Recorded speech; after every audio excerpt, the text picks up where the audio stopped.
Subscribe ಆಗಿ ನಮ್ಮ ಚಾನಲ್ಗೆ. ಹೊಸ ವಿಡಿಯೋಸ್ಗಾಗಿ ಬೆಲ್ ಐಕಾನ್ ಅನ್ನು ಕ್ಲಿಕ್ ಮಾಡಿ. ಹಾಯ್ ಫ್ರೆಂಡ್ಸ್, ಎಲ್ಲರಿಗೂ ನಮಸ್ಕಾರ. ಲಕ್ಷ್ಮಿ ಪಾಕಶಾಲೆ ಕಾರ್ಯಕ್ರಮಕ್ಕೆ ಸ್ವಾಗತ.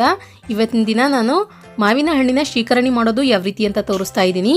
ಇದನ್ನು ನೀವು ಮಾವಿನ ಹಣ್ಣು ಸೀಸನ್ ಇದಾಗಲೇ ಮಾಡ್ಕೊಂಡು ತಿನ್ನಬೇಕು. ಮುಂದೆ ನಮಗೆ ಬೇಕಂದಾಗ ಮಾವಿನ ಹಣ್ಣು ಸಿಗಲ್ಲ.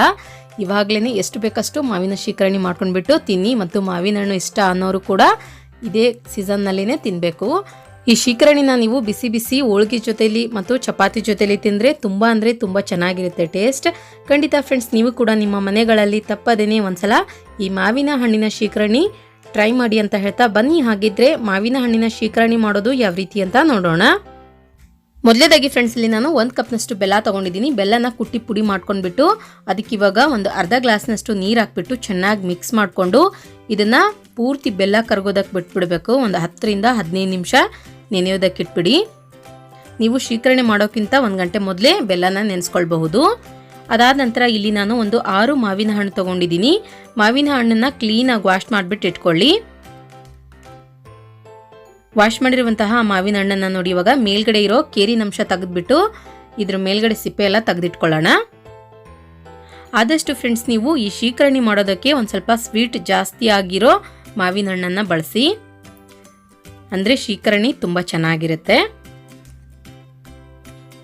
ನೋಡಿ, ಇವಾಗ ನಾನಿಲ್ಲಿ ಸಿಪ್ಪೆನ ತೆಗೆದ್ಬಿಟ್ಟು ಇಟ್ಕೊಳ್ತಾ ಇದ್ದೀನಿ. ಇದೇ ಥರ ಉಳಿದಿರುವಂತಹ ಮಾವಿನ ಹಣ್ಣಿನ ಸಿಪ್ಪೆಗಳನ್ನು ತೆಗೆದ್ಬಿಟ್ಟು ಒಂದು ಪ್ಲೇಟ್ನಲ್ಲಿ ಹಾಕಿಟ್ಕೊಳ್ಳಿ.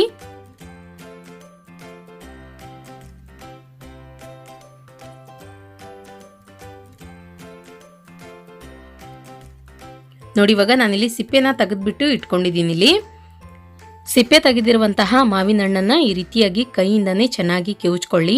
ಆ ಒಟ್ಟದ ಮೇಲ್ಗಡೆ ಹಣ್ಣಿನ ಅಂಶ ಇರುತ್ತಲ್ಲ, ಅದನ್ನೆಲ್ಲ ಚೆನ್ನಾಗಿ ಕೈಯಿಂದನೇ ತೆಗೆದುಕೊಳ್ಬೇಕು.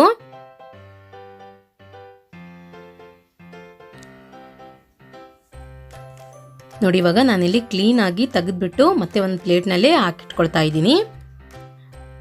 ಅದಾದ ನಂತರ ಫ್ರೆಂಡ್ಸ್, ಇವಾಗ ನೀವೇನು ಒಟ್ಟದ ಮೇಲ್ಗಡೆ ತೆಗೆದಿರ್ತೀರ ಆ ಒಟ್ಟನ ಇವಾಗ ಕ್ಲೀನಾಗಿ ವಾಶ್ ಮಾಡ್ಕೊಳ್ಳಿ. ಅದ್ರ ಮೇಲ್ಗಡೆ ಎಷ್ಟು ಹಣ್ಣಿನ ಅಂಶ ಇರುತ್ತೆ ಅದನ್ನೆಲ್ಲ ಸ್ವಲ್ಪ ನೀರು ಹಾಕ್ಬಿಟ್ಟು ತೆಗೆದುಕೊಳ್ಬೇಕು. ಈ ರೀತಿಯಾಗಿ ತೆಗೆದುಕೊಂಡ ನಂತರ ಈ ಸಿಪ್ಪೆಯಲ್ಲಿರುವಂತಹ ಹಣ್ಣಿನ ಅಂಶನೂ ಕೂಡ ಒಂದು ಸ್ಪೂನ್ನಿಂದ ಕ್ಲೀನಾಗಿ ತೆಗೆದುಕೊಳ್ಳಿ. ಸಿಪ್ಪೆನಲ್ಲೂ ಕೂಡ ಜಾಸ್ತಿ ಹಣ್ಣಿನ ಅಂಶ ಇರುತ್ತೆ, ಅದನ್ನು ಕೂಡ ನೀಟಾಗಿ ತೆಗೆದುಕೊಳ್ಬೇಕು. ಸುಮ್ಮನೆ ವೇಸ್ಟ್ ಮಾಡೋದಕ್ಕಿಂತ ಆದಷ್ಟು ಹಣ್ಣಿನ ಅಂಶ ಇರೋದನ್ನೆಲ್ಲ ಚೆನ್ನಾಗಿ ತೆಗೆದುಕೊಳ್ಳಿ. ನೋಡಿ, ಇವಾಗ ನಾನಿಲ್ಲಿ ಸಿಪ್ಪೆ ಮತ್ತು ಒಟ್ಟದ ಮೇಲ್ಗಡೆ ಇರೋ ಹಣ್ಣಿನ ಅಂಶ ಎಲ್ಲ ತೆಗೆದ್ಬಿಟ್ಟು ಇಟ್ಕೊಂಡಿದ್ದೀನಿ. ಇದನ್ನಿವಾಗ ಮೊದಲೇ ನಾವು ತೆಗೆದಿರುವಂತಹ ಮಾವಿನ ಹಣ್ಣಿಗೆ ಕೂಡಿಸ್ಕೊಳ್ಳೋಣ.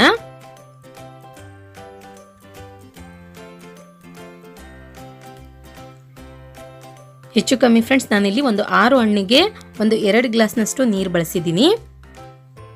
2 ಗ್ಲಾಸ್ನಷ್ಟು ನೀರಂದರೆ ಹಣ್ಣಿನ ಕ್ಲೀನ್ ಮಾಡುವಾಗ ಅಷ್ಟು ನೀರು ಹಿಡಿಯುತ್ತೆ. ಇದನ್ನಿವಾಗ ಒಂದ್ಸಲ ಚೆನ್ನಾಗಿ ಮಿಕ್ಸ್ ಮಾಡ್ಕೊಳ್ಳೋಣ. ಅದಾದ ನಂತರ ಮೊದಲೇ ನಾವು ಬೆಲ್ಲ ಕರಗಕ್ಕಿಟ್ಟಿದ್ವಲ್ಲ, ಬೆಲ್ಲ ನೋಡಿ ಇವಾಗ ಚೆನ್ನಾಗಿ ಕರಗಿದೆ. ನಂತರ ಒಂದು ಸ್ಟ್ರೈನರ್ ತೆಗೆದುಕೊಳ್ಳಿ ಫ್ರೆಂಡ್ಸ್. ಅದಕ್ಕೆ ಇವಾಗ ಬೆಲ್ಲದ ನೀರು ಹಾಕ್ಬಿಟ್ಟು ಸೋಸ್ಕೊಂಡ್ಬಿಟ್ಟು ರೆಡಿ ಮಾಡಿದಂತಹ ಹಣ್ಣಿನ ಮಿಶ್ರಣಕ್ಕೆ ಹಾಕ್ಕೊಳ್ಳಿ. ಇದರಲ್ಲಿ ಇವಾಗ ಇನ್ನೊಂದು ಸ್ವಲ್ಪ ಬೆಲ್ಲ ಉಳಿದಿದೆ, ಅದನ್ನು ಕೂಡ ನೀವು ಒಂದು ಸ್ವಲ್ಪ ಹೊತ್ತು ನೀರಿನಲ್ಲಿ ನೆನೆಸ್ಬಿಟ್ಟು ಅದು ಏನು ನೀರು ಬರುತ್ತೆ ಅದನ್ನು ಕೂಡ ಆ್ಯಡ್ ಮಾಡ್ಕೊಳ್ಬಹುದು. ನಿಮಗೆ ಸ್ವೀಟ್ ಇಷ್ಟ ಅನ್ನೋರು ನೀವು ಒಂದು ಸ್ವಲ್ಪ ಬೆಲ್ಲನ ಜಾಸ್ತಿಯಾಗಿ ಬಳಸಿ. ನಾನಿಲ್ಲಿ ಯೂಸ್ ಮಾಡಿರುವಂತಹ ಮಾವಿನ ಹಣ್ಣು ತುಂಬ ಸ್ವೀಟಾಗಿ ಆಗಿದೆ, ಅದಕ್ಕೆ ನಾನು ಬೆಲ್ಲನ ಒಂದು ಸ್ವಲ್ಪ ಕಡಿಮೆ ಬಳಸಿದ್ದೀನಿ. ನಂತರ ಒಂದು 2 ರಿಂದ 3 ಏಲಕ್ಕಿನ ಕುಟ್ಟಿ ಪುಡಿ ಮಾಡಿಬಿಟ್ಟು ಹಾಕ್ಕೊಳ್ಳಿ. ಅದಾದ ನಂತರ ಒಂದು ಚಿಟಿಕೆ ಅಷ್ಟು ಉಪ್ಪು ಹಾಕ್ಕೊಳ್ಳಿ. ಉಪ್ಪು ಹಾಕ್ಕೊಳ್ಳೋದ್ರಿಂದ ಶಿಕರಣಿ ಇನ್ನೂ ಟೇಸ್ಟಾಗಿ ಬರುತ್ತೆ.